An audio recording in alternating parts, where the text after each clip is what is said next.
Hello guys, how are you doing? How are you doing? Cool. So my name is Antti, I come from Finland. And to begin with, I have a confession to make. I was never supposed to become a CEO. I was never supposed to become an entrepreneur. When I was a little boy, I spent a lot of time playing around in the back room of an optometrist store. My dad was selling eyeglasses and he was an entrepreneur. And growing up in that kind of environment, I knew I had the certainty in myself that I will never become an entrepreneur. Instead, I developed a keen interest for computers, games, coding, and stuff like that. And I ended up studying in the University of Oulu, computer sciences. And that's why I found Tartu a really interesting place, because it makes me feel like home, as I've been living in a university city of Oulu, and this is like a similar city and huge energy here. And now comes the question, who here has ever been to an after party? Raise your hand. Yeah? Who's never been to an after party? Nobody. Who's waiting for an after party? Yeah, it's going to be awesome tonight.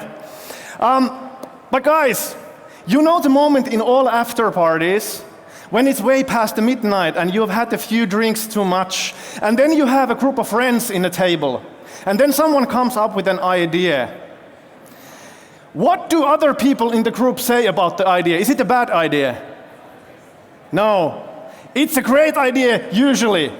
And that's what happened to us as well. There was another guy called Antti in the same table, and he said that, I have an idea. Let's start a business together. You guys know coding, you guys know software engineering. Let's start a business together. And we were like, what did we say?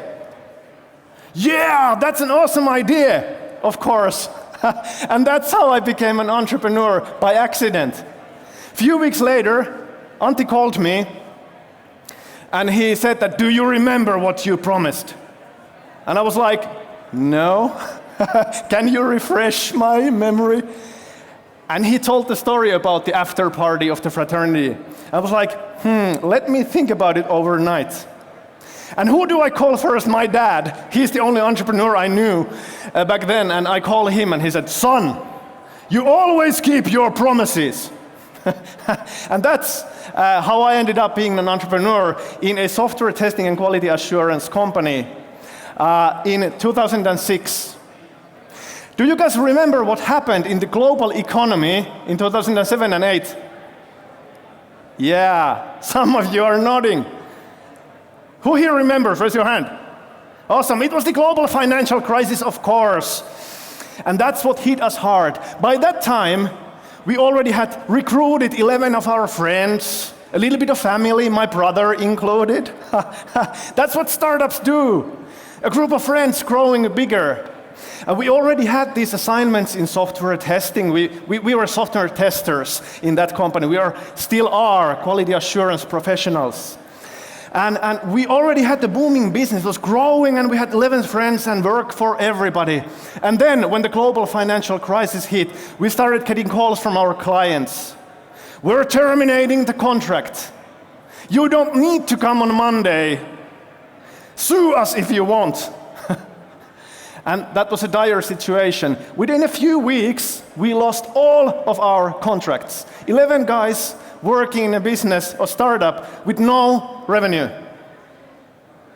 And we had this emergency meeting with the guys, with the friends. And we were sitting in a table, and our CEO back then, Antti, who had the original idea, he did what only few people can do. He stood up and said that, listen, friends, I believe that I don't have what it takes to save the business. I'm stepping down, and we decided to move to another city with my family. And there we were, in silence, looking at each other. And then friends started to look at me, and there was a guy called Lasse, and he said that, Antti, could you try it? I was like, try what? I was like, try to be the CEO. Your name is Antti as well. And I was like, I was never really good in saying no back then, and I said yes. I had no idea what I was up for, and that's how a geeky engineer boy became a CEO just by accident at the worst time of the financial history.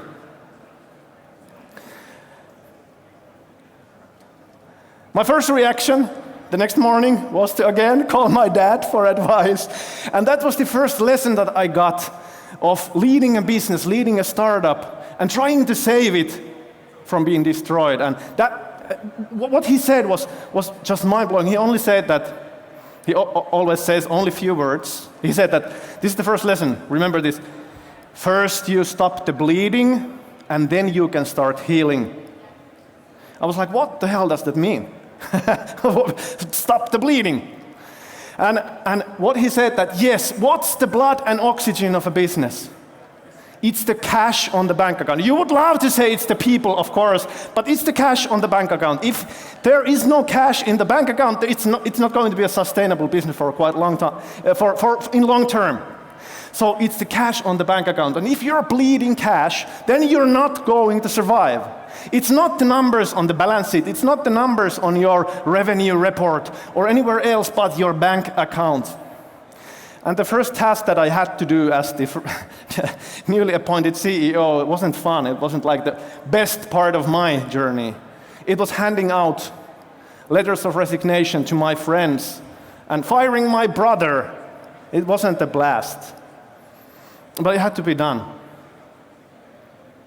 What's the next thing to do? When you first manage to stop the bleeding, what's the next thing to do when you want to start healing? You can shout it. Sales, you are going to need new clients. Sales, of course.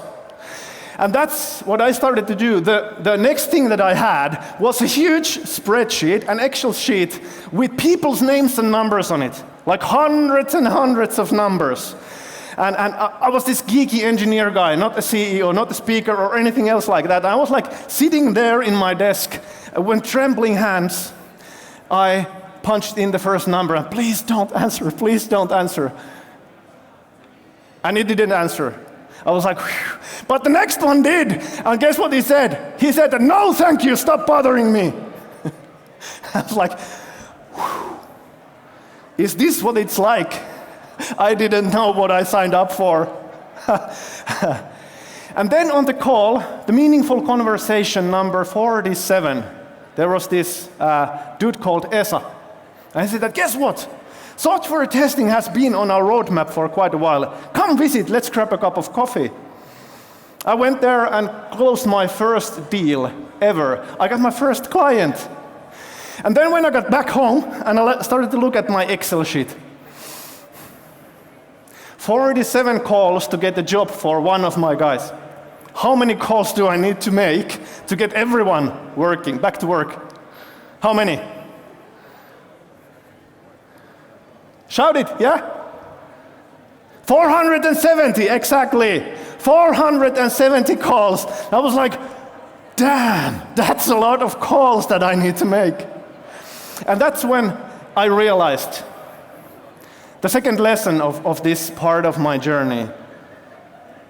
It's this, if you're going to tweet anything about the talk with my hand out, tweet this. I'm a quality assurance guy, and I might be undermining my business, but here it is. Listen to this. Quantity, the numbers, the amount. Quantity beats quality 100 to 0. Quantity beats quality 100 to 0 every single time. And now you might be thinking that, yeah, we are in the digital marketing business, or we're developing an app. It doesn't apply to us. Or I have a shop downtown. It doesn't apply to me. But listen to this, it does. In the optometrist shop, always the best days of sales were the ones when there was free coffee and balloons for the kids, so that strangers would come in, and then you would have a chance to give your sales pitch, and some would buy. And it's the same thing with the digital marketing and on your apps or whatever it is, you need the traffic to have the meaningful conversation on the landing page, to be able to convert the few who are willing to buy. You always need the quantity first, and then comes the quality. Now, sometimes, after this story, I hear the argument that, yeah, but isn't the quality important as well? And it is. Isn't the quality important that you have to have a great pitch deck when you go in front of the VCs? You have to have a high quality pitch. Yes, it's true. You have to have a high quality story on when you call. It's true. And you have to have a high quality sales copy on your landing page. Of course, the quality is important. But here comes the final and the third and the most important lesson of this story. A few years back, where I live, I was at my home on the terrace sipping my evening tea. And I heard this very strange noise coming to my way from a few blocks away. It was a strange noise. It was like this wooden noise. I'll try to beatbox it for you. It was like clank, clank. Someone beating wood or something like that. And I was like, strange. I have to put on my sneakers. And then I went for a walk to see what it was about. And sure enough, at the end of one road, I saw this young guy from our neighborhood who had dragged a plywood, I'm not sure if it's plywood, a sheet, like a wooden surface on the asphalt. And he had this battered old ice hockey goal at the end of the street. And what he was doing, he was practicing his slap shots, like black hockey pucks, like a bucket full of pucks. It was like clunk, shooting them into the goal. And like all Finns do, when he looked at me, I looked away and I walked past him. And that was it. And then, next evening, I heard the same noise again, and the next, and the next. And it's been going on for years. This guy comes out on the street and practices his 100 hockey shots a night before he goes out with the friends. Even if it rains or hails, he does his 100 hockey shots a night. Now, my friends, you don't have to be a genius to guess which one of these younglings in my neighborhood has the best shot in playing professional ice hockey later. You don't have to be a genius. You can be like me, an engineer. You can guess that it's this dude who comes out every night to practice his 100 hockey shots. And here's the lesson number 3. If quantity beats quality 100-0, you have to fix the numbers first, because only when you do the 100 hockey shots will you learn. That is, unless you are dumb as like if you're not incredibly dumb, you will learn from the numbers. You will need the traffic on your web page to know if this sales copy works and to improve it. You will need to make those hundreds of phone calls to learn how to pitch your profession. So fixing the numbers first means that with that, the quality will emerge. The quality never comes first, it comes second. So quickly to recap, the lesson number 1, first you need to stop the bleeding, and then you can start healing. Lesson number 2, quantity beats quality 100-0. And lesson number 3 is that with quantity first, the quality starts to rise. And today, I wouldn't be here without these lessons, speaking as the CEO, accidental CEO of Prove.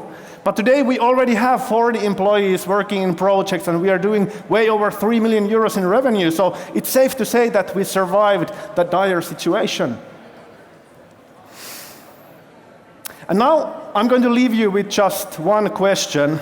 But before we do that, can we have the second slide on the screen? This is actually a slide, can you imagine? That was is there anybody back there? Yes, that's it. So if you want to have further discussion with me about these topics or anything else in life, here is my information. You can find me on LinkedIn, Twitter. And the latest thing that I've been really excited about has been the role of confidence in all areas of success. And I've been writing a book called Confidence Unleashed. And I want to give it to you guys for free. So if you follow this URL, you can get your hands on the book today or tomorrow. And you can share the link to your friends as well. So go get the book from there. And now comes the final question for you for this talk. And guess what? We are ahead of schedule. They said that only 17 minutes today, and we still have 1 minute and 20 seconds. Wait a minute. I want to take a selfie because we have time. Can we take a selfie together? Is it okay? Yeah. Oh, this is going to be awesome. Raise your hands. Woohoo! Cool, thank you guys. 56 seconds. So the final question of the talk. I'm going to leave you with this. It's about these 100 hockey shots a night and this young guy. So think about your life and business. What are the 100 hockey shots a night that you should be putting in right now to enjoy the life and business that you desire and deserve? What's your 100 hockey shots a night? Thank you.